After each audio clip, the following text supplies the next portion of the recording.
What if the hardest decision you ever made, choosing between your own hunger and a stranger's dignity, was actually a test you never knew you were taking? For Adam Smith, a 29-year-old single father surviving on fumes and fading hope, sacrifice wasn't a choice anymore. It was simply how he lived. Working double shifts at a neighborhood diner, counting every dollar twice, wondering if the lights would still be on when he got home to his little girl. The woman appeared on a freezing Tuesday night. Linda Mills shuffled through the door of Rosie's diner like the cold had followed her inside. Thin coat, trembling hands, eyes that carried the weight of too many hard years. She settled into the corner booth without ordering, clutching a worn purse against her chest as if it held everything she had left. Adam had $14.37 in his pocket. Enough for one meal. His meal. The only food he'd have until payday. But when he looked at the old woman shivering in that booth, something in him wouldn't let her sit there hungry. So he placed his dinner in front of her, smiled softly, and lied. "I already ate." He didn't do it for thanks. He didn't do it to be remembered. He simply couldn't bear the thought of going home to his daughter while another person went to sleep with an empty stomach. That was Adam, giving what he didn't have, because not giving felt worse. What Adam didn't know was that the frail woman sitting in that corner booth was worth more than the entire block. Linda Mills was a retired real estate mogul, and she had spent 6 months quietly testing the hearts of strangers, searching for someone worthy of inheriting everything she had. And Adam had just passed her final test. Because the very next morning, there was a knock at his crumbling apartment door. Not a neighbor, not a bill collector. A man in an expensive suit, holding a leather briefcase, flanked by 2 associates who looked like they'd never stepped foot in this part of town. They asked for Adam by name, and what they told him next would shatter everything he thought he knew about that quiet night at the diner. This is a story about a man who had nothing, and gave it away anyway. And about a lonely millionaire who spent her final days searching for proof that kindness still existed. What she found was a single father who reminded her why it mattered. If you believe that who you are when no one is watching is who you really are, hit subscribe and turn on notifications. Every day, I share stories that prove ordinary people can do extraordinary things, and that sometimes the universe is paying closer attention than we think. Now, what do you think happens when a struggling father discovers he's been named in the will of a woman he only met once, and her family will stop at nothing to take it all away? Let's begin. The fluorescent lights at Rosie's diner had a particular hum. Not loud enough to complain about, but constant enough to burrow into your skull after a 12-hour shift. Adam Smith had stopped noticing it months ago, the same way he'd stopped noticing the ache in his lower back, or the way his feet throbbed inside his worn-out sneakers. Pain had become background noise. Just another thing to push through. He wiped down table 6 for the 3rd time that hour, even though no one had sat there since lunch. Keeping busy was easier than standing still. Standing still meant thinking, and thinking was dangerous when your checking account held $43 and your rent was 11 days overdue. The dinner rush, if you could call it that, had thinned out to a handful of regulars nursing cold coffee and a couple in the back booth who'd been arguing in whispers for the past 20 minutes. Adam kept his distance from that one. He'd learned to read the tension in people's shoulders, the way voices dropped right before they either broke or exploded. Nothing good ever came from getting too close to someone else's storm. "Hey, you, coffee guy." Adam turned toward the voice. A man in a wrinkled business suit sat at the counter, snapping his fingers like he was summoning a dog. His tie was loosened, his face flushed in that particular way that meant he'd had a bad day and was looking for someone to take it out on. "Yes, sir. What can I get you? I asked for my check 10 minutes ago. You deaf or just slow?" Adam felt the familiar heat rise in his chest, that flicker of something that used to be pride. He swallowed it down the way he always did. "Apologies for the wait. I'll have that right out." The man muttered something under his breath as Adam walked toward the register. The word "useless" floated behind him, sharp enough to land. Adam didn't turn around. He printed the check, placed it gently on the counter, and moved to refill the coffee for Mrs. Patterson in booth 3, who always ordered decaf and always stayed until close because her apartment was too quiet since her husband passed. She smiled up at him, and for a moment, the weight lifted. "Just a little. You're a good boy, Adam," she said, patting his hand. "You remind me of my grandson. He's about your age. Works too hard, just like you." "Thank you, ma'am. You need anything else tonight?" "Just the company," she said, "and maybe one of those little cookies if there's any left." There were 2 cookies left in the display case. Adam had been planning to take them home for Emma's lunchbox tomorrow. He looked at Mrs. Patterson's hopeful eyes, at the loneliness written in every line of her face, and he made the calculation without even realizing it. "Coming right up." He wrapped the cookies in a napkin and set them beside her coffee. She lit up like he'd given her something precious, and maybe he had. Maybe that was enough. The man in the suit left $3 on a $19 check and didn't look back. Adam pocketed the bills and added them to the mental tally running in his head. $14.37 so far tonight. Not enough for the electric bill. Not enough for groceries. Barely enough for gas to get home and back tomorrow. He thought about Emma, probably asleep by now on the pull-out couch at Mrs. Delgado's apartment downstairs. The old woman watched her for free most nights, claiming she enjoyed the company, but Adam knew it was charity. He saw it in the way she looked at him sometimes, the same way people looked at stray dogs, with pity and a quiet hope that someone else would take responsibility. He hated that look, hated what it meant about where he'd ended up. 2 years ago he'd been a different person. Construction work, steady paycheck, a wife who kissed him goodbye every morning, and a daughter who ran to the door when he came home. Then the scaffolding gave way, and 3 vertebrae and 1 marriage collapsed along with it. His wife lasted 6 months after the accident, long enough to drain their savings on treatments that didn't work, then long enough to decide she hadn't signed up for this version of their life. She left on a Thursday, took the car, half the furniture, and none of the responsibility. Emma had asked about her every night for 3 months straight. Now she didn't ask at all, which was somehow worse. Adam glanced at the clock, 2 more hours until close. Then cleanup. Then the walk home, because gas was for emergencies, and his legs still worked fine. He'd climb the 3 flights to their crumbling apartment, check on Emma at Mrs. Delgado's, carry her sleeping body back to their place, and lie awake doing math in his head until exhaustion finally won. Tomorrow, he'd do it all again. The couple in the back booth finally left, the woman wiping her eyes, and the man walking 3 steps ahead like he couldn't get away fast enough. They left a mess of crumpled napkins and scattered sugar packets, which Adam cleaned without complaint. Under the plate, he found a $5 bill and a note scrawled on a receipt. Sorry for the trouble. $19.37 now. Still not enough. But closer. The door chimed, letting in a blast of frozen air. Adam looked up, ready to offer his usual greeting, but no one entered. Just the wind, pushing against the glass like it was trying to get warm too. He shivered and went back to wiping tables. Outside, the temperature was dropping fast. The weather report had said something about record lows tonight, the kind of cold that made the news because people died in it. Adam thought about the walk home and wished he hadn't given his heavier jacket to the donation bin last month. Emma had needed new shoes, and selling the jacket had covered half the cost. Worth it, he told himself. Always worth it. The clock ticked forward, the fluorescent lights hummed, and Adam Smith kept moving, because stopping wasn't something he could afford. He didn't know it yet, but in less than 2 hours, a woman would walk through that door carrying a secret that would change everything. For now, though, he was just a tired father counting coins and praying the math would somehow work out different this time. It never did, but he kept counting anyway. The cold came first. Adam felt it before he saw her, a rush of frozen air that swept through the diner like it owned the place.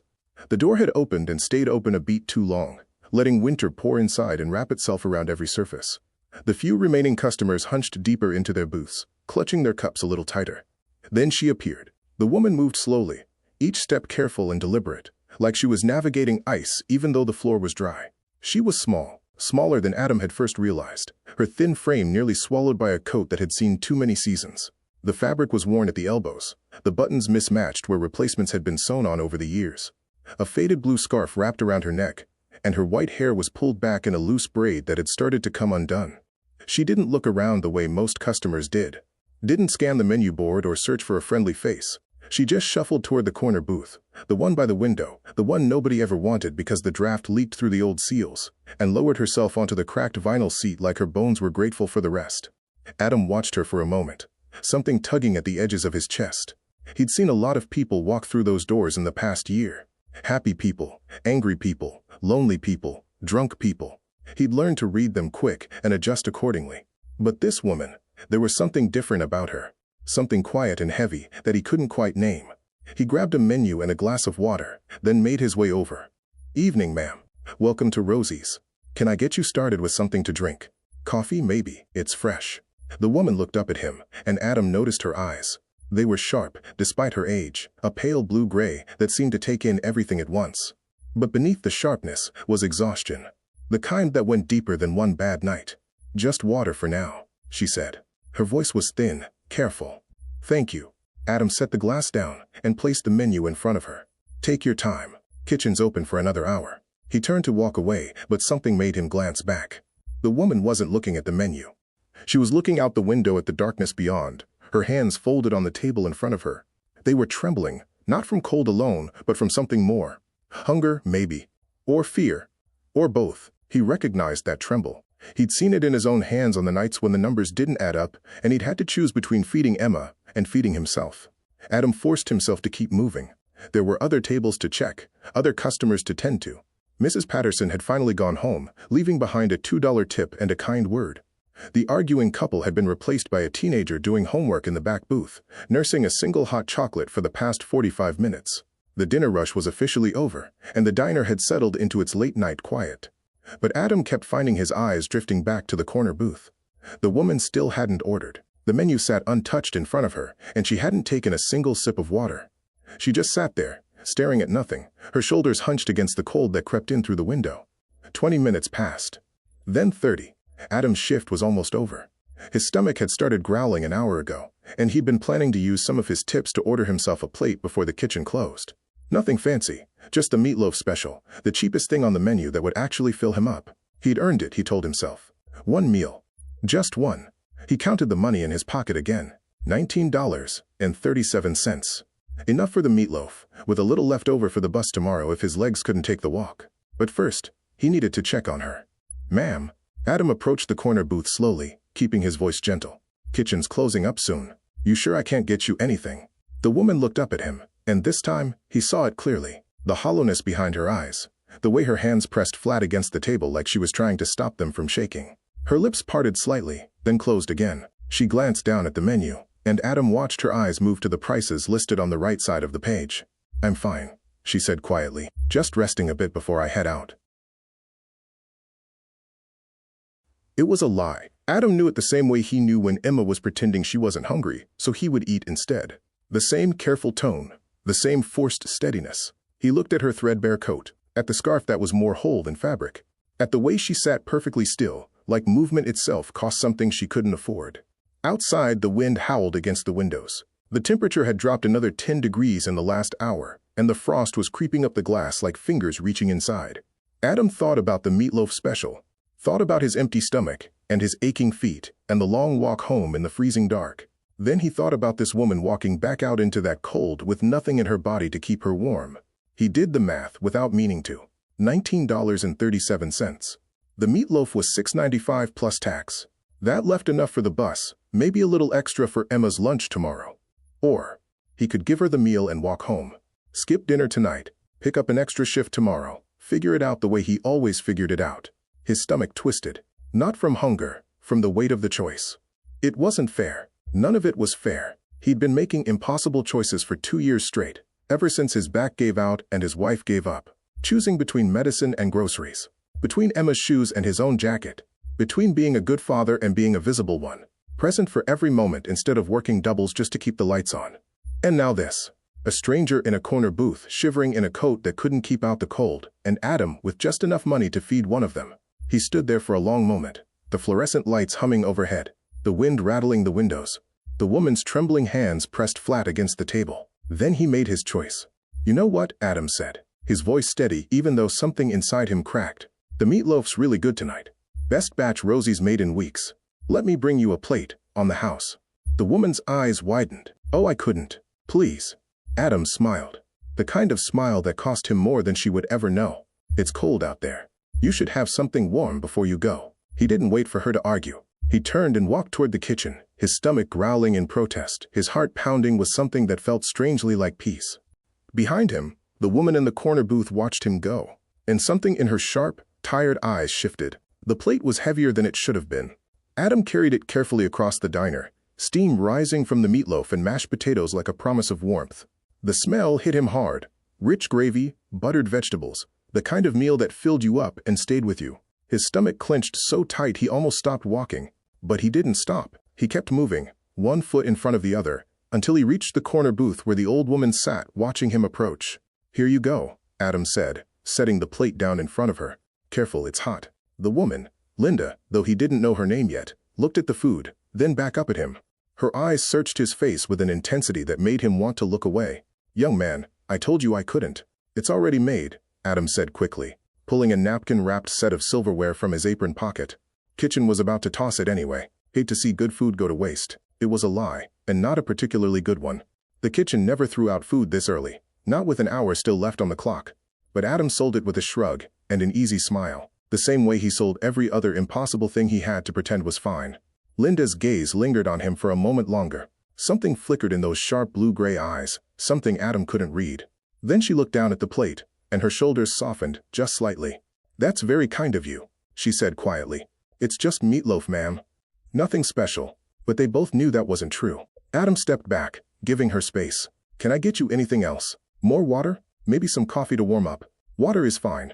Linda picked up the fork, her trembling hand steadying as she wrapped her fingers around it. "Thank you." He nodded and turned away, busying himself with wiping down the counter that didn't need wiping. From the corner of his eye, he watched her take the first bite. She ate slowly, deliberately, like someone who understood that food was precious and shouldn't be rushed. There was dignity in the way she held herself, even now. Back straight, despite her exhaustion, napkin spread across her lap, each movement careful and measured. Adam had seen hungry people eat before. He'd been one of them often enough. Usually there was a desperation to it, a barely contained urgency that betrayed how long it had been since the last meal. But Linda ate like someone who refused to let hunger strip away her self-respect. Like the meal was a gift she intended to honor rather than devour. Something about that made Adam's chest ache in a way he didn't expect. The diner had emptied out almost completely now. The teenager with the hot chocolate had finally packed up and left, and the overnight cook was already scraping down the grill in the back. Only Linda remained, a solitary figure in the corner booth, framed by frost-covered windows and the darkness beyond. Adam caught himself staring and forced his attention back to the tasks at hand. There were salt shakers to refill, ketchup bottles to marry, 100 small closing duties that would keep his hands busy while his stomach reminded him of what he'd given away. He thought about Emma. She'd be sound asleep by now, curled up on Mrs. Delgado's couch with her stuffed rabbit tucked under her chin. He pictured her face in the morning when he picked her up, the sleepy smile, the way she always reached for him before she was fully awake. That image made the hunger bearable. Everything was bearable when he thought about her. 20 minutes passed. Adam heard the soft clink of silverware against ceramic, then silence. When he looked over, Linda had finished eating. The plate was nearly clean, only a small smear of gravy left behind. She sat with her hands folded in front of her, watching him again with that same quiet intensity. Adam walked over with the coffee pot, even though she hadn't asked for any. "How was everything?" "Perfect," Linda said, and the word carried more weight than it should have. "Truly. Thank you. Glad you enjoyed it." Adam started to reach for the empty plate, but Linda's voice stopped him. "What's your name, young man?" He hesitated, caught off guard by the question. Most customers didn't ask. Most customers didn't even look at him long enough to register he was a person, and not just a function. "Adam," he said. "Adam Smith." "Adam." Linda repeated it slowly, like she was filing it away somewhere important. "That's a good name. A solid name." "My mother thought so." He smiled, despite himself. "She said it meant earth. Wanted me to stay grounded, I guess." "And have you stayed grounded?" The question caught him sideways. He stood there for a moment, coffee pot still in hand, unsure how to answer. No one had asked him anything like that in longer than he could remember. His life had become a series of transactions. Take the order, deliver the food, collect the tip, repeat. Small talk about weather and sports, never anything deeper. "I try," Adam said finally. "Some days are harder than others." Linda nodded slowly, her eyes never leaving his face. "I imagine they are." She paused, then reached for her purse, the same worn leather bag she'd been clutching when she walked in. "How much do I owe you?" "Nothing. I told you. It's on the house." "That's not how businesses work, young man."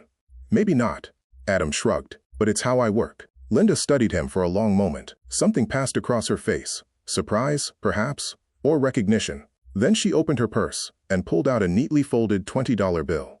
"For your trouble," she said, pressing it into his hand. Adam tried to refuse. "Ma'am, I can't." "You can." Her voice was gentle but firm. "And you will. I don't accept charity without offering something in return. That's how I work." Their eyes met, and Adam felt something shift between them, an understanding that went beyond words. Two stubborn people, each trying to give more than they received. He thought about pushing back again, but something in her expression told him it would be pointless. "Thank you," he said quietly, pocketing the bill. Linda rose from the booth, gathering her coat around her thin frame. She moved toward the door, then paused and looked back at him. "You have a kind heart, Adam Smith. Don't let this world take that from you." Before he could respond, she stepped out into the frozen night, disappearing into the darkness beyond the frost-covered windows. Adam stood there for a long moment, the $20 bill warm in his pocket, the empty plate cooling on the table. He didn't know why her words had hit him so hard, didn't understand the strange heaviness in his chest. He just knew that something had changed. He just didn't know what.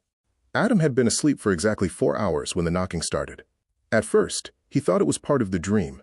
Something about a door that wouldn't stay closed, wind rattling through the hinges. Then the knocking came again, louder this time, and he jerked awake on the couch with his heart pounding against his ribs. The apartment was gray with early morning light. Cold seeped through the thin walls, and Adam could see his breath forming small clouds as he pushed himself upright. The blanket he'd been using, an old quilt his mother had made years ago, slid to the floor as he swung his legs over the edge of the cushion. More knocking. 3 sharp raps, deliberate and patient. Adam glanced toward Emma's door. Still closed. Still quiet. She'd been so tired when he carried her home from Mrs. Delgado's last night that she hadn't even stirred. Small mercies. He stumbled toward the front door, running a hand through his disheveled hair and trying to blink the fog from his eyes. His back screamed in protest. Sleeping on the couch always made it worse, but he pushed through the pain the way he always did. The knocking came again just as he reached the door. "I'm coming," Adam muttered, fumbling with the deadbolt. "Hold on." He pulled the door open, expecting a bill collector. Maybe the landlord finally coming to deliver the eviction notice in person. What he didn't expect was the man standing in his hallway. The stranger was tall, silver-haired, and dressed in a suit that probably cost more than Adam's rent. Not flashy, tasteful. The kind of understated quality that whispered money rather than shouted it. He carried a leather briefcase in one hand and a folder tucked under his arm. Behind him stood 2 younger men in dark overcoats, their faces professionally neutral. Adam blinked, certain he was still dreaming. "Mr. Adam Smith?" The silver-haired man's voice was calm and measured, like someone accustomed to delivering serious news. "That's me." Adam straightened slightly, suddenly aware of his wrinkled t-shirt and the hole in his left sock. "Who's asking?" "My name is Philip Green. I'm an attorney with Hargrove and Associates." He paused, his expression softening almost imperceptibly. "May I come in? I have some news regarding a client of mine. It's rather important." Adam's mind raced through the possibilities. He didn't know any lawyers. Couldn't afford one if he did. The only legal matters in his life were the ones he was actively avoiding. The medical bills still in collections, the credit card debt that had long since been sold to some faceless agency. "Look, if this is about money I owe..." "It isn't." Philip Green's voice was gentle, but firm. "I assure you, Mr. Smith, this isn't about anything you owe. Quite the opposite, in fact." Something about the man's demeanor made Adam pause. There was no aggression in his posture, no thinly veiled threat behind his words. Just patience and something that looked almost like sympathy. Against his better judgment, Adam stepped aside. "Place is a mess," he said, gesturing vaguely toward the cramped living room. "Wasn't expecting company. Please don't apologize." Philip entered carefully, his polished shoes incongruous against the worn carpet. The 2 men behind him remained in the hallway, standing like sentinels on either side of the door. "This won't take long, but you may want to sit down." Adam lowered himself onto the edge of the couch, his hands pressed against his knees. His heart had started pounding again, though he couldn't say why. Something about this felt too formal, too deliberate. Like the moment before bad news arrives, and the air goes thick with waiting. Philip Green sat in the folding chair across from him, the only other seating option, and set his briefcase on the floor. He opened the folder he'd been carrying and studied it for a moment before looking up. "Mr. Smith, do you recall a woman you helped at your place of employment last night?" An elderly woman, thin frame, white hair in a braid. She was sitting in a corner booth. Adam's stomach dropped. "The old woman, Linda." "Yeah," he said slowly. "Yeah, I remember her. I gave her some food. She looked like she needed it." His voice tightened. "Is she okay? Did something happen?" Philip Green's expression shifted, a flicker of something sad crossing his composed features. "I'm sorry to inform you that Linda Mills passed away early this morning." The words landed like stones thrown into still water. Adam sat there, motionless, trying to process what he'd just heard. Passed away. The woman he'd served meatloaf to less than 12 hours ago. The woman who'd told him he had a kind heart and pressed a $20 bill into his palm. "I don't understand," Adam said, his voice barely above a whisper. She was tired, but she seemed okay. She walked out on her own. Mrs. Mills had been ill for some time. Heart failure, among other things. She knew her time was limited." Philip paused, giving Adam a moment to absorb the information. What she didn't know, what none of us could have predicted, was exactly how limited.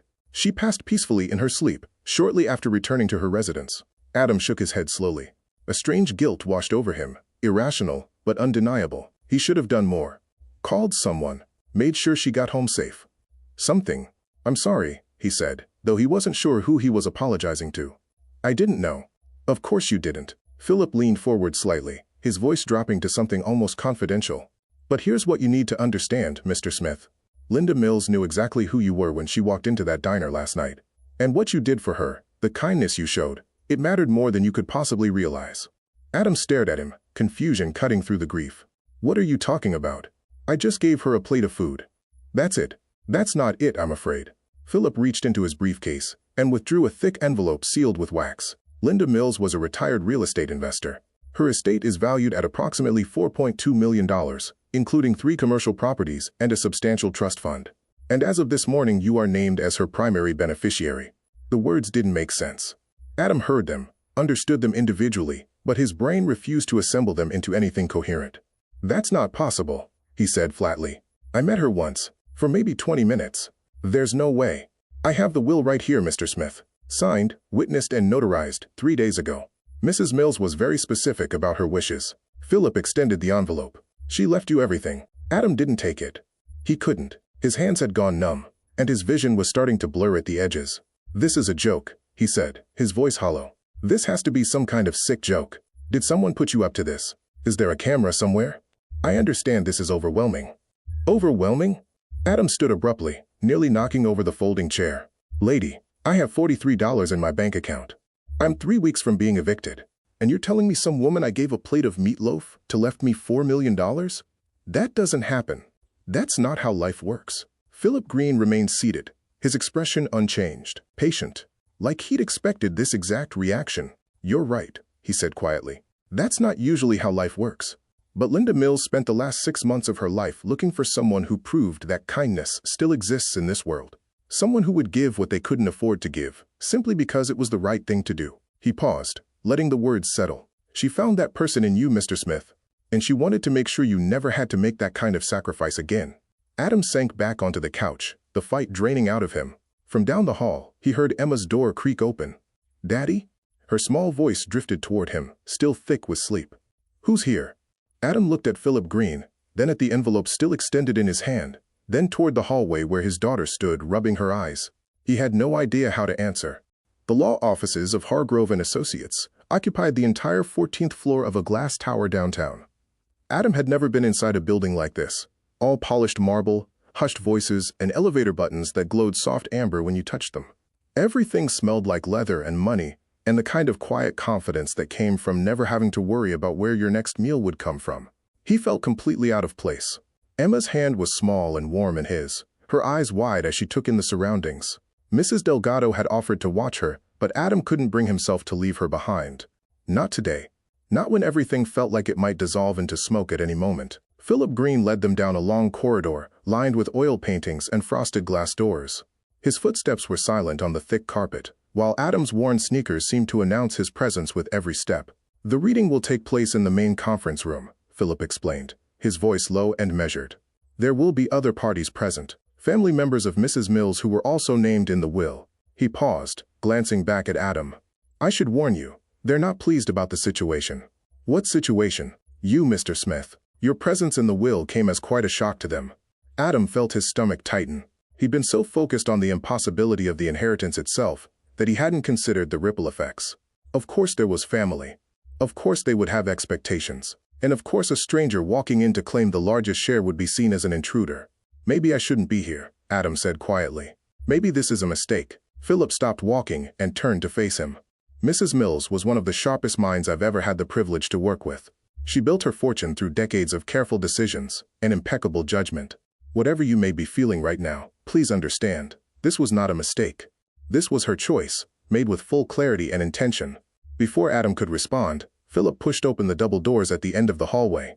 The conference room was massive, a long mahogany table surrounded by high-backed leather chairs, floor-to-ceiling windows, offering a view of the city skyline. But Adam barely registered any of it. His attention was immediately captured by the people already seated at the far end of the table. There were 4 of them.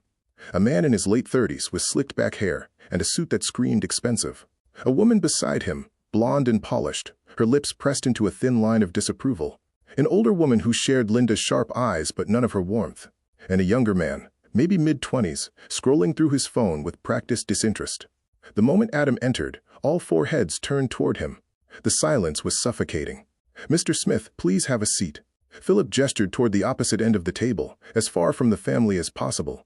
"We'll begin shortly." Adam guided Emma to a chair and helped her climb up, then took the seat beside her. He could feel their eyes on him, measuring, judging, dismissing. The man in the expensive suit hadn't stopped staring since he walked in. "This is him?" The man's voice cut through the room like a blade. "This is the person my aunt supposedly left her entire estate to?" "Blake." The older woman placed a hand on his arm, but there was no real warning in her tone. "Just ceremony." "No, Mother. I want to understand." Blake Sutton rose from his chair, his eyes fixed on Adam with undisguised contempt. "I want to understand how a complete stranger, a waiter, from what I've been told, managed to convince a dying woman to hand over $4 million in the span of a single evening."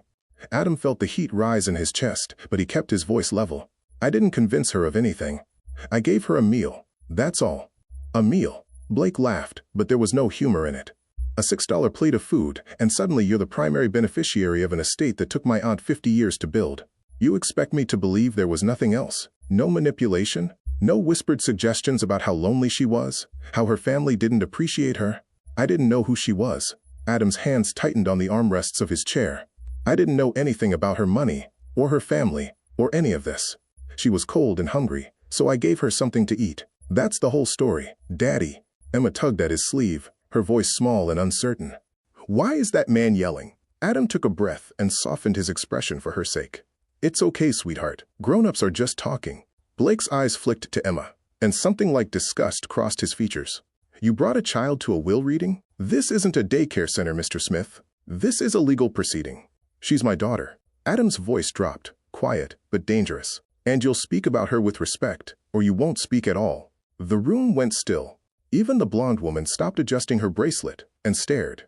Philip Green cleared his throat. "Perhaps we should proceed with the reading. Mr. Sutton, please take your seat." Blake held Adam's gaze for a long moment, then slowly lowered himself back into his chair. His jaw was tight, his posture rigid, with barely contained fury. Philip opened a leather folder and withdrew a document thick, with legal language. "This is the last will and testament of Linda Eleanor Mills, dated 3 days prior to her passing. I will summarize the key provisions." He began to read, his voice steady and clinical. There were small bequests to charitable organizations Linda had supported over the years. A modest sum left to a hospice that had cared for her late husband. Personal items distributed to distant relatives, whose names meant nothing to Adam. Then Philip reached the section that mattered. "To my nephew Blake Andrew Sutton, I leave the sum of $50,000, to be used as he sees fit." Philip paused, letting the number settle. "To my sister Eleanor Sutton, I leave my jewelry collection, valued at approximately $75,000. To my great-nephew Douglas Sutton, I leave my automobile, a 2019 Mercedes-Benz sedan." Adam watched the family's faces. Blake had gone pale, his hands gripping the edge of the table. Eleanor's mouth had fallen open. Even Douglas had finally looked up from his phone. "And the remainder of my estate," Philip continued, "including all real property, financial accounts, investment portfolios, and the educational trust I have established, totaling approximately $4.2 million. I leave to Adam Smith, a man I met only once, but who showed me more genuine kindness in 20 minutes than most people have shown me in 20 years. The silence that followed was absolute. Then Blake exploded. "This is insane." He slammed his palm against the table, making Emma flinch. "This is fraud. There's no way my aunt was in her right mind when she signed this. He must have done something, said something, manipulated her somehow." "The will was witnessed by 2 independent parties and notarized by a licensed official," Philip said calmly. "Mrs. Mills also underwent a cognitive evaluation the same day, which confirmed she was of sound mind. I have the documentation if you'd like to review it." "I don't care about documentation." Blake pointed a trembling finger at Adam. "I'm going to fight this. I'm going to drag you through every court in this state until you're buried in legal fees. By the time I'm done, you'll wish you'd never heard my aunt's name." Adam looked at him.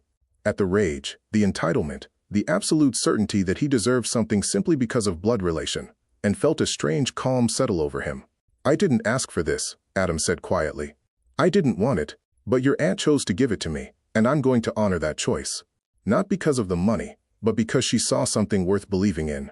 I won't let you take that away." Blake's eyes narrowed. "We'll see about that." He turned and stormed out of the room, his family trailing behind him like shadows.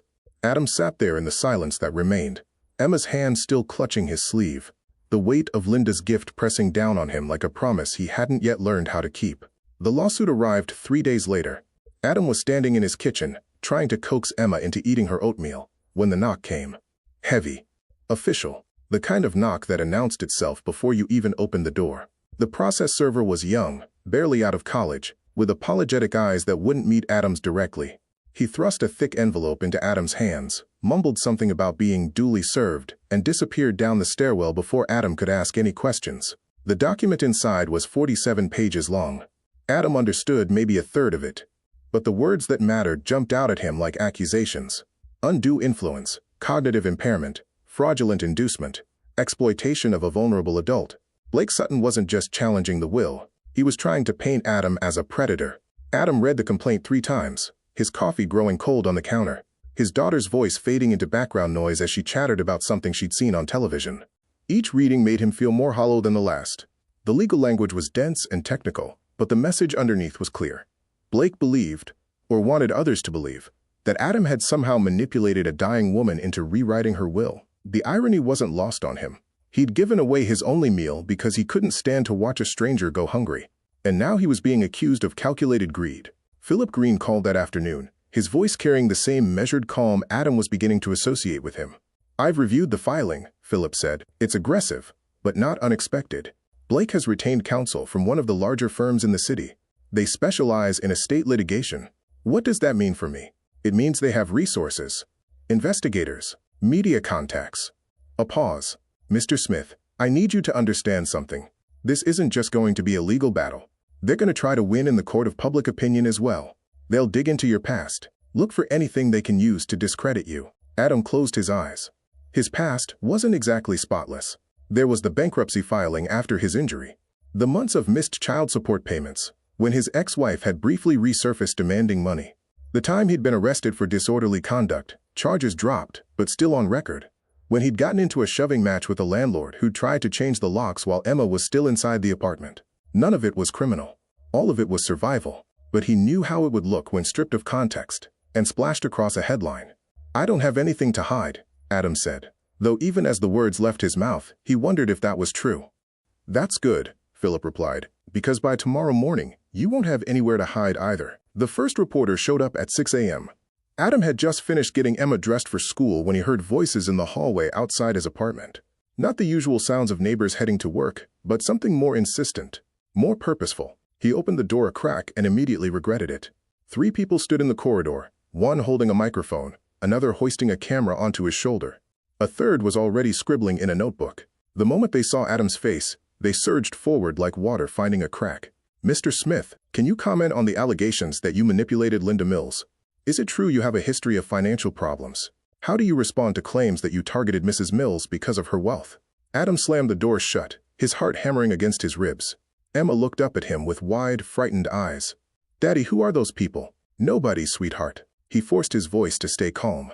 "Just some people who got the wrong address. Stay here, okay? Don't open the door for anyone." He called Mrs. Delgado and asked if she could take Emma out the back entrance, through the service stairs that led to the alley. The old woman didn't ask questions. She just appeared 10 minutes later, took Emma's hand, and guided her away from the chaos with the quiet efficiency of someone who understood that sometimes explanations could wait. By noon, the story had spread. Adam saw the headlines on his cracked phone screen, each one worse than the last. Mystery man inherits millions from elderly woman he met once. Single father or skilled con artist. Family questions, shocking will. From diner server to millionaire, the suspicious rise of Adam Smith. They'd found everything. The bankruptcy, the arrest, the fact that he'd been living below the poverty line for the past 2 years. They'd even dug up his ex-wife, who had apparently given an interview suggesting that Adam had always been obsessed with money and willing to do anything to get ahead. That one hurt the most. Not because it was true, it wasn't, but because it came from someone who had once promised to love him through everything. Someone who had left him alone with a 4-year-old and a mountain of debt and never looked back. The comments sections were even worse. Strangers who had never met him, never heard his side, already convinced of his guilt. They called him a scammer, a predator, a con man who had preyed on a lonely old woman. Some of the comments were so vicious that Adam had to put his phone down and walk away just to keep breathing. He'd never felt so exposed, so helpless. That evening, Philip Green arrived at his apartment with a box of files and a grim expression. "We need to prepare you for what's coming," he said, setting the box on Adam's kitchen table. "Blake's attorneys have requested an expedited hearing. They're pushing for an emergency injunction to freeze all assets until the case is resolved. Can they do that? They can try, and given the media attention, they might succeed. Philip opened the box and began spreading documents across the table. The good news is that Linda anticipated this. She knew her family would challenge the will. That's why she left something behind, something that could change everything. Adam looked at him, a fragile spark of hope flickering in his chest. What do you mean? Linda kept detailed journals for the past 6 months. She also recorded a video testimony 3 days before she died, explaining her reasons for the bequest. Philip met Adam's eyes. She wanted to make sure that if anyone questioned her decision, there would be no doubt about her intentions. We just need to get that evidence admitted in court.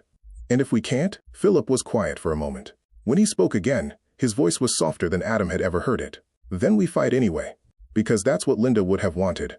And because you deserve to have someone believe in you, Mr. Smith, even when the whole world is trying to tear you down. Adam sat there in his cramped kitchen, surrounded by legal documents and the distant sound of reporters still gathered on the street below, and tried to hold on to that belief. It was getting harder by the hour. Philip Green handed Adam a brass key on a Tuesday afternoon, 3 weeks into the legal battle that had consumed his life. Linda's apartment, Philip explained. As the primary beneficiary, you have the right to access the property. The court hasn't frozen real estate yet, only liquid assets. I think you should see it. Adam turned the key over in his palm. It was old-fashioned, ornate, the kind of key that belonged to a different era. Why? Because there are things there that might help you understand why she chose you. And because I think you need to see who Linda really was, beyond what Blake and the media are trying to make her into. The apartment was in a brownstone on the quieter side of the city, a neighborhood Adam had only ever passed through on buses heading somewhere else. The building was beautiful in an understated way. Red brick softened by age, window boxes that had probably held flowers in warmer months, a wrought iron railing that curved gracefully up the front steps. He climbed to the 3rd floor alone. Philip had offered to come, but Adam had declined. This felt like something he needed to do by himself. The key turned smoothly in the lock, and the door swung open to reveal a space that stopped Adam in his tracks. He wasn't sure what he'd expected. Something grand, maybe. Something that screamed wealth the way Blake Sutton's tailored suits did. But Linda's apartment was nothing like that. It was warm. Lived in. Every surface told a story. Bookshelves lined the walls, stuffed with volumes that ranged from classic literature to gardening guides, to thick tomes on architecture and city planning. Framed photographs crowded the mantelpiece. Linda as a young woman standing in front of a construction site. Linda with a man who must have been her husband. Linda holding a baby that could have been anyone's child. A worn armchair sat by the window. A reading lamp beside it. A half-finished crossword puzzle on the side table. This was not the home of someone who had lost her mind. This was the home of someone who had lived fully, thought deeply, and paid attention to the details that mattered. Adam moved through the room slowly, feeling like an intruder despite Philip's assurances. The kitchen was small but immaculate, copper pots hanging from a rack above the stove. The bedroom was simple, a 4-poster bed covered with a handmade quilt, more books stacked on the nightstand, a pair of reading glasses folded beside them. It was the study that changed everything. The room was smaller than the others, tucked at the back of the apartment, where the afternoon light fell in golden slants through a single window. A wooden desk dominated the space, its surface organized with the kind of precision that spoke to a methodical mind. But it was what surrounded the desk that made Adam's breath catch. Journals. Dozens of them, stacked on shelves, piled on the floor, arranged in careful rows along the windowsill. They were all the same style, leather-bound, unmarked on the covers, each one thick with pages that had been written on, folded, annotated, lived in. Adam picked up the nearest one and opened it. The handwriting was elegant but practical, the script of someone who had written countless reports and contracts over a lifetime. The date at the top of the page was from 6 months ago, and the entry began without preamble. Day 1 of what I have decided to call my final project. The doctors have given me less than a year, perhaps much less. I could spend that time in bitterness, watching my health fade while my relatives circle like vultures waiting for carrion. Or I could use it to answer the question that has haunted me for decades. Does genuine kindness still exist in this world? Adam sank into the chair beside the desk and kept reading.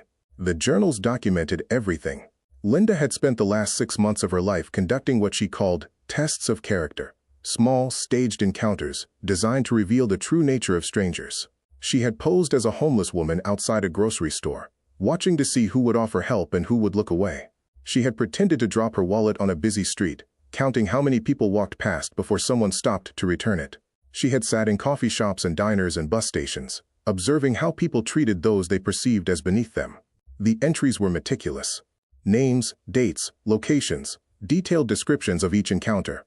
But more than that, they were reflective. Linda processing what she witnessed, wrestling with her own cynicism, searching for evidence that her faith in humanity wasn't misplaced. Most people are not cruel, she wrote in one entry.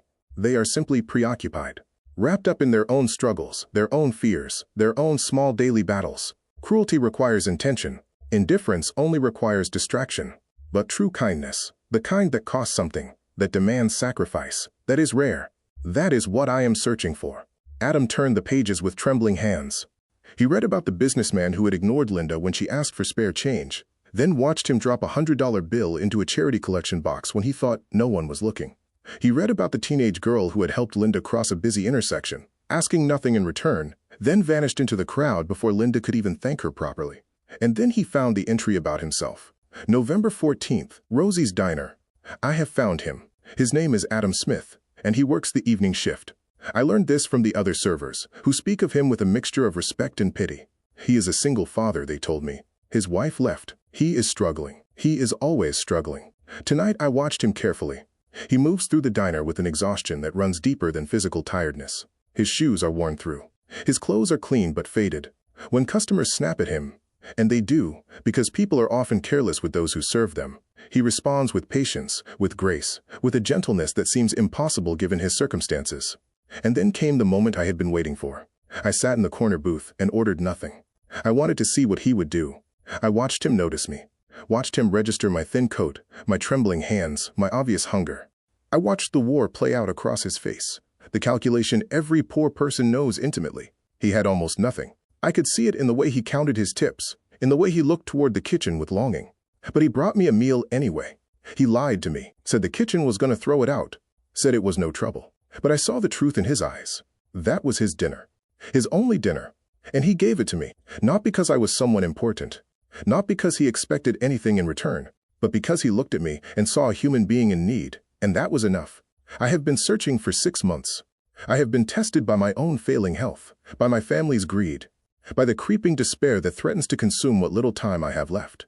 But tonight, in that cramped little diner with its humming lights and its cold draft, I found what I was looking for. I found someone worthy. Adam closed the journal and sat in silence, tears streaming down his face. He finally understood. The courtroom smelled like old wood and anxiety. Adam sat at the defendant's table, his hands folded in front of him, trying to project a calm he didn't feel. Philip Green was beside him, papers organized in neat stacks, his expression unreadable. Behind them, the gallery was packed, reporters, curiosity seekers, and a handful of faces Adam recognized from the diner. Mrs. Delgado had insisted on coming, leaving Emma with a trusted neighbor. She sat in the third row, rosary beads wrapped around her fingers, lips moving in silent prayer. Across the aisle, Blake Sutton radiated cold fury. His legal team occupied the entire opposite table, 4 attorneys in matching dark suits, their briefcases gleaming, their confidence absolute. Blake himself sat slightly apart, arms crossed, his eyes fixed on Adam with undisguised hatred. Judge Patricia Howard entered, and everyone rose. She was a stern woman in her 60s, silver hair pulled back severely, reading glasses perched on her nose. She had a reputation for cutting through theatrics and demanding evidence. Adam hoped that reputation was deserved. This is a probate hearing to determine the validity of the last will and testament of Linda Eleanor Mills, Judge Howard announced, settling into her chair. Counsel, opening statements. Keep them brief.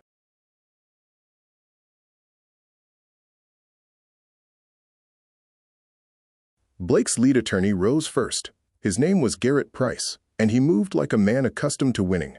Your Honor, this case is simple. Linda Mills was a vulnerable, elderly woman in declining health. She was isolated, lonely, and desperate for connection. Adam Smith recognized that vulnerability and exploited it. In a single evening, one carefully orchestrated encounter, he convinced a dying woman to disinherit her own family and leave everything to a complete stranger. Price turned to gesture at Adam. This is not a story of kindness. This is a textbook case of undue influence, and the will should be invalidated accordingly. He sat down. The gallery murmured. Philip rose slowly, buttoning his jacket with deliberate calm. Your Honor, the petitioner would have you believe that Linda Mills was a frail, confused old woman, easily manipulated by a stranger. Nothing could be further from the truth. Linda Mills built a $4 million real estate empire, through 5 decades of shrewd decisions and impeccable judgment. She was evaluated by a licensed psychiatrist 3 days before her death, and found to be of completely sound mind. She knew exactly what she was doing, and her reasons are documented in meticulous detail. Philip paused. We intend to prove that Linda Mills chose Adam Smith not because he manipulated her, but because he demonstrated the one quality she had spent 6 months searching for: genuine, selfless compassion. The hearing proceeded with brutal efficiency. Price called witnesses designed to paint Adam as desperate and calculating. A former landlord testified about unpaid rent. A credit analyst detailed Adam's bankruptcy and mounting debts. Blake himself took the stand, his voice trembling with rehearsed emotion as he described his aunt as confused in her final months and easily taken advantage of by anyone who showed her attention. Each testimony landed like a blow. Adam watched the judge's face for any sign of reaction, but she remained impassive, taking notes in careful script. Then it was Philip's turn. He called the psychiatrist who had evaluated Linda, a composed woman who testified that Linda had been, quote, remarkably lucid, articulate, and certain of her decisions. He introduced the journals into evidence, reading selected passages aloud. Linda's observations about human nature, her systematic search for kindness, her detailed reasoning for choosing Adam. But the turning point came when Philip requested permission to play the video. Your Honor, 3 days before her death, Linda Mills recorded a video testimony specifically addressing potential challenges to her will. We move to admit this recording as evidence of her state of mind and her intentions. Price objected immediately. This is highly irregular. It's entirely admissible, Judge Howard interrupted. I'll allow it. Proceed. The courtroom lights dimmed slightly as a screen was wheeled into position. For a moment, there was only static. Then Linda appeared. She looked frail. There was no denying that. But her eyes were sharp, her voice steady, her presence commanding even through the screen. My name is Linda Eleanor Mills, she began. I am recording this because I know my family will challenge my will. Blake has been waiting for me to die since I turned 70. He sees my estate as his birthright, owed to him simply because we share blood. But inheritance isn't about blood. It's about values. She paused, her gaze seeming to reach through the screen. I spent my final months searching for proof that kindness still exists in this world. I found that proof in Adam Smith. He had nothing, less than nothing, and yet he gave away his only meal to a stranger he thought was hungry. He didn't know who I was. He expected nothing in return. He simply saw someone in need and responded with compassion. Her voice softened. That is the person I want to carry my legacy forward. Not someone who waited for me to die, but someone who reminded me why living mattered. The screen went dark. Silence filled the courtroom. Adam looked at Blake and saw the color draining from his face. The certainty that had radiated from him all morning was gone, replaced by something that looked almost like fear. Judge Howard removed her glasses and studied both tables for a long moment. I've heard enough, she said quietly. I'll render my decision tomorrow morning. The courtroom was quieter the second day. The reporters were still there, the gallery still full, but something had shifted overnight. The energy that had crackled with anticipation and hostility had mellowed into something more subdued. Even Blake Sutton seemed diminished, slumped in his chair with the hollow look of a man who already knew the verdict. Judge Howard entered at precisely 9 o'clock. She didn't waste time with preliminaries. I have reviewed all evidence presented in this matter, she began, her voice carrying through the silent room, including the testimony of witnesses, the psychiatric evaluation, the personal journals of the deceased, and the video recording made by Linda Mills 3 days before her death. She paused, looking first at Blake's table, then at Adam's. The petitioner has argued that Mr. Smith exerted undue influence over Mrs. Mills, exploiting her vulnerability for personal gain. However, the evidence overwhelmingly contradicts this claim. Mrs. Mills was evaluated as mentally competent. Her journals demonstrate months of deliberate, methodical decision-making, and her video testimony makes her intentions unambiguously clear. Adam felt Philip's hand briefly touch his arm, a small gesture of reassurance. Furthermore, Judge Howard continued, I find no credible evidence that Mr. Smith knew of Mrs. Mills's wealth, her identity, or her intentions at the time of their encounter. His actions that evening, giving away his only meal to a stranger he believed was in need, were consistent with genuine compassion, not calculated manipulation. She removed her glasses and set them on the bench. The petition to invalidate the will is denied. The last will and testament of Linda Eleanor Mills stands as written. Mr. Adam Smith is hereby confirmed as the primary beneficiary of her estate. The gavel fell. The sound echoed like a heartbeat. Adam sat frozen, unable to process the words. Around him, the courtroom erupted. Reporters rushing for the doors, cameras flashing despite the bailiff's warnings, voices overlapping in a chaos of questions and exclamations. But none of it touched him.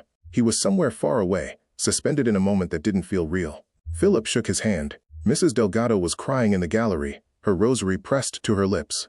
Somewhere behind him, Blake Sutton was shoving past his attorneys, his face twisted with rage as he stormed toward the exit. But Adam didn't move. He was thinking about Linda, about the woman who had walked into his diner on a frozen night, trembling and hungry, carrying a secret worth millions. He was thinking about her journals, her search, her desperate hope that kindness still existed somewhere in a world that had given her so many reasons to doubt. 3 months later, Adam stood in front of a modest brick building on the east side of the city. A small crowd had gathered. Neighbors, local business owners, a few reporters who had followed the story from the beginning. A banner hung above the entrance, bright blue letters against a white background.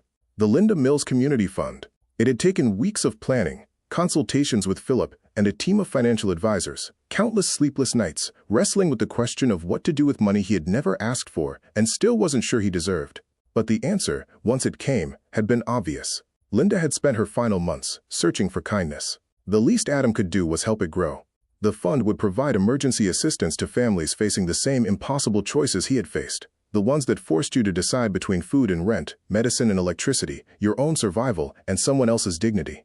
It would offer grants, job training, childcare support. It would see the people that society had learned to look through. Adam cut the ribbon with a pair of borrowed scissors, and the small crowd applauded. It wasn't a grand ceremony. There were no politicians, no celebrities, no flashbulbs or television cameras. Just ordinary people celebrating something quietly extraordinary. That evening, Adam sat on the floor of their new apartment, a modest 2-bedroom in a safer neighborhood, nothing extravagant, helping Emma with a puzzle. The pieces were scattered across the carpet, a jumbled mess of colors slowly taking shape. "Daddy?" Emma looked up at him, her brow furrowed in concentration. "Are we rich now?" Adam considered the question carefully. They had money now, yes. More than he'd ever imagined. But that wasn't what made them wealthy. "Do you remember the story I told you about the nice lady? The one who came to the diner?" Emma nodded. "The one who was cold." "That's right. She taught me something important." Adam picked up a puzzle piece and turned it over in his fingers. "She taught me that being rich isn't about how much money you have. It's about how much kindness you carry in your heart, and how willing you are to share it, even when it's hard." Emma thought about this for a moment. "So we were always rich?" Adam smiled, his eyes stinging with unexpected tears. "Yeah, sweetheart. We were always rich." Outside, the sun was setting over the city, painting the sky in shades of gold and amber. Somewhere out there, a stranger was helping another stranger, continuing a chain of compassion that Linda Mills had spent her final days trying to prove still existed. Her legacy wasn't the money. It never had been. It was the reminder that ordinary moments could change everything, and that kindness, freely given, was the truest inheritance of all.